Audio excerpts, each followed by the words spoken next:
Welcome everybody, Souldin of the Grin brothers here, and it's time for another episode of Tea Time. Now in time before I introduce my tea, I shall warn you in advance, this isn't a tea time about E3 yet. Despite how E3's just occurred, it will be a little bit longer until I actually get my E3 tea time, which I do plan to do, out. The reason for this is due to the fact I've got a lot of work at the moment, and so I haven't got as much free time to sort of sit down and record these sort of things as I have previously. And I'd rather sort of like to get all my thoughts in regards to E3 in order before I do a tea time on it.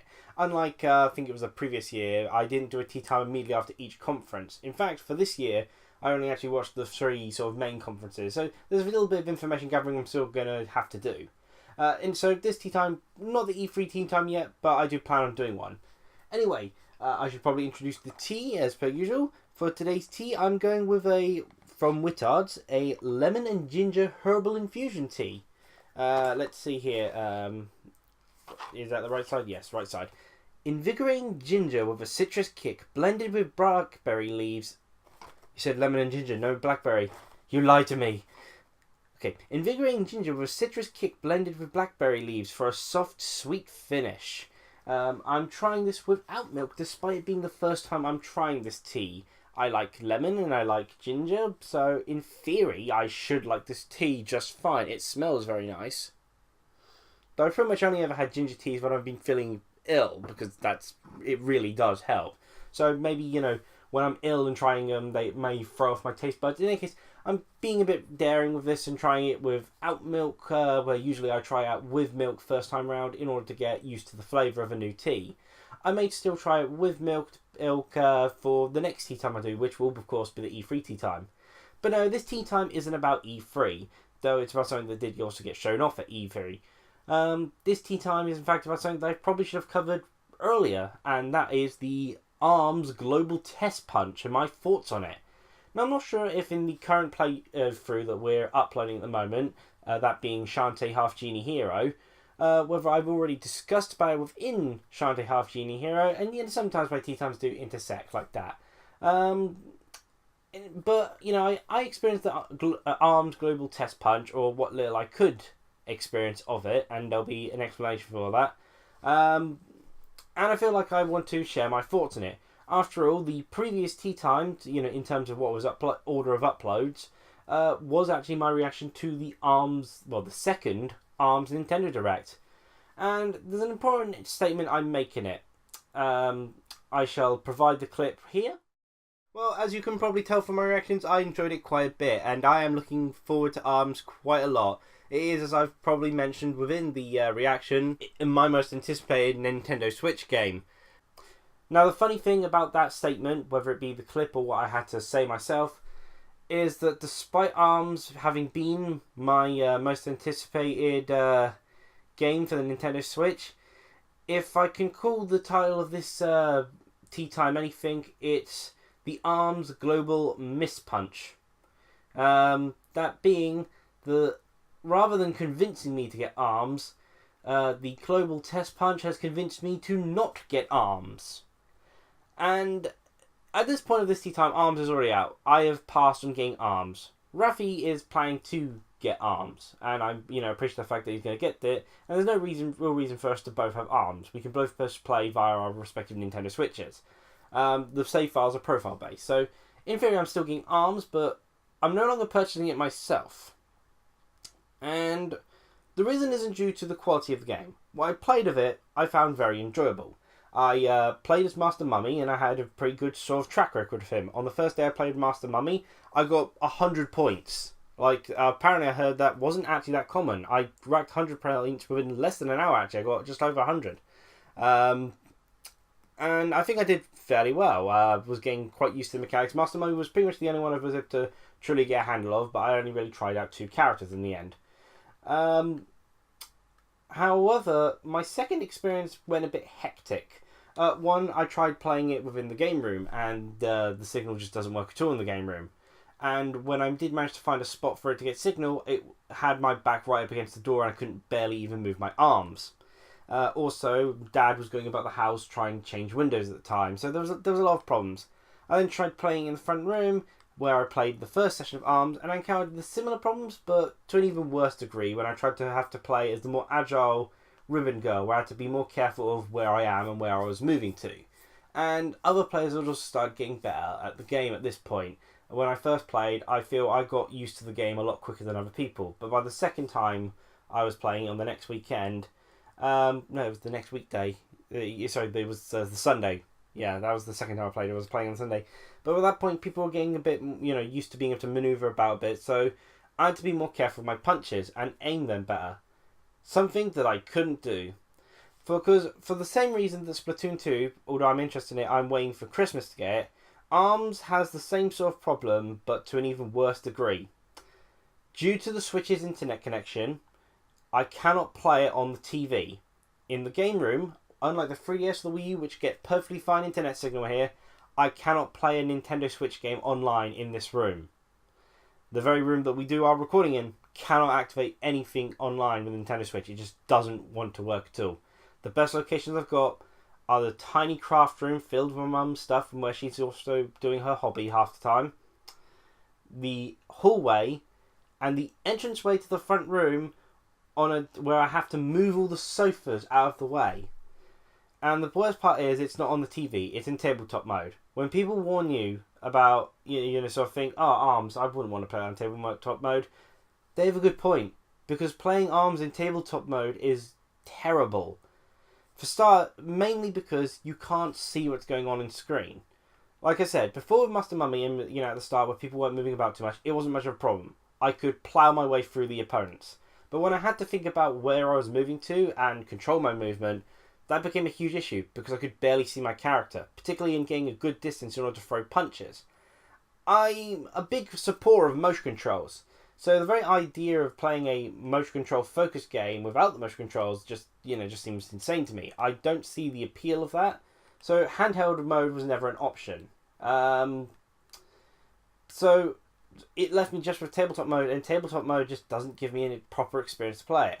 Splatoon 2, I could, although I would much rather play on the TV and with motion controls, playing it in handheld mode, it worked okay. That's why I've still got it on my Christmas list, at the very least, because I'm hoping the connection will improve by then. But if push comes to shove, I could play that in handheld mode. Dragon Ball Xenoverse 2, another game with a big online focus I'm looking forward to. I've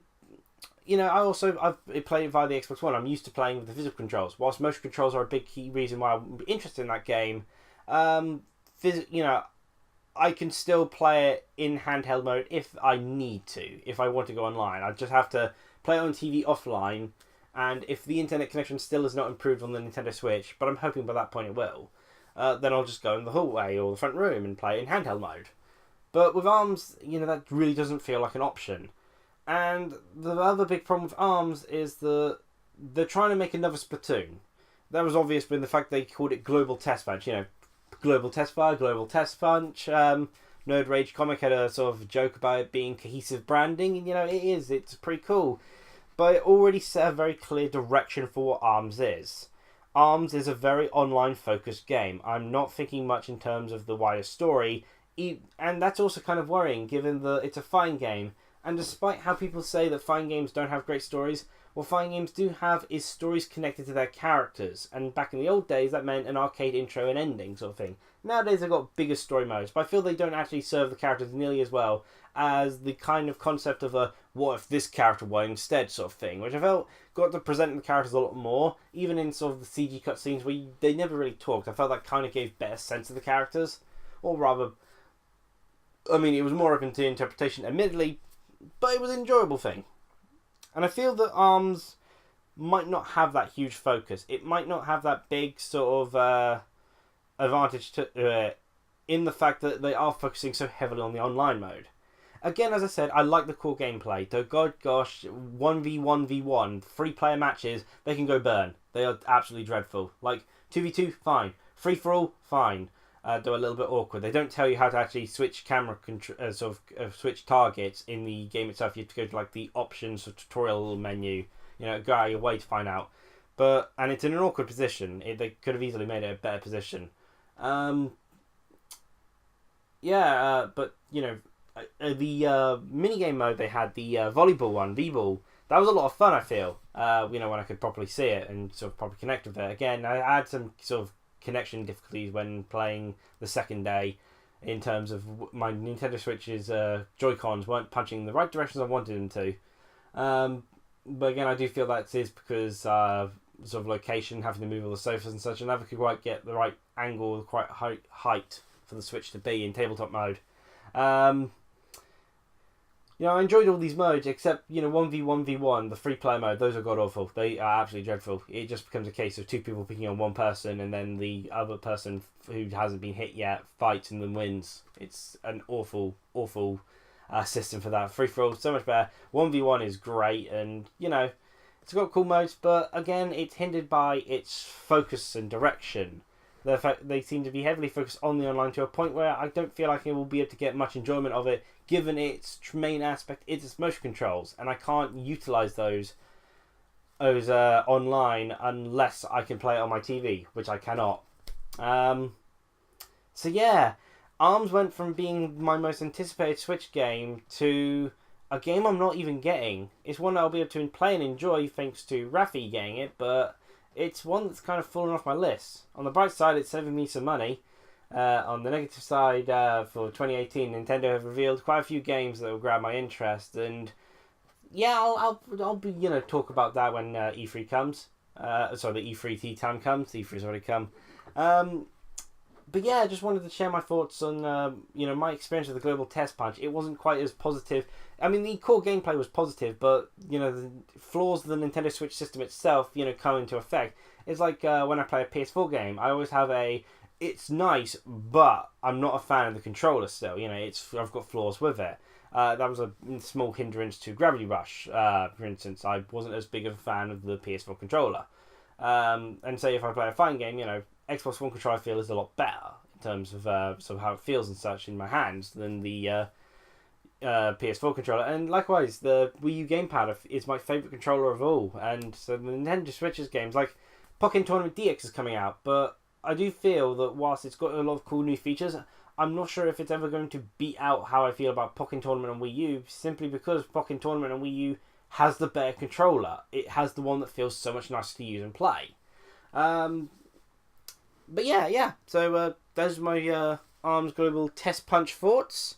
And I'm now going to try this lemon and ginger tea. Pure, no milk. Ah, hot.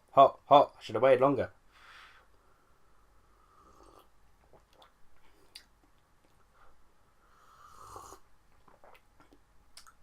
A bit too hot at the moment, but it does taste very nice. Nice. The strength kind of leaves the tongue a bit too quickly. It's very lemony though. The strength doesn't stay around for that long. So could actually do with being it's not so much it's not strong enough, as it were, but rather the strength seems to fade away really quickly for some reason. It's a very odd way to describe it, but you get some flavours which sort of like stick on your tongue and remain with you, but that I feel if I finish drinking it, I've forgotten, the taste will have already left my mouth within the next 5 minutes. Strange that. It's kind of disappointing because it's a pretty nice tasting tea. So it's a bit disappointing that it fades from the mouth so quickly. But I guess if someone doesn't like it, they get spared if I have to worry about that. Again, I mostly got the ginger tea, this lemon and ginger tea, because ginger tea works fantastic when you're ill. I'm not ill at the moment. I've been suffering from hay fever a lot, but I'm not sure ginger tea will do anything to help me cure my hay fever. I should look up what teas cure hay fever, or help assist with hay fever. In any case, those are my thoughts on the ARMS Global Testpunch and my thoughts of ARMS in its current state. Feel free to share your thoughts below. Are you looking forward to ARMS? Have you already gotten ARMS already? And how do you feel? How's your Nintendo Switch Online connection? Because some people have said that Nintendo Switch has flawless connection, whereas mine, I go into this game room and it immediately stops working. It's not even that thick-walled of a room. In any case, thank you for listening, and cheerio, everyone!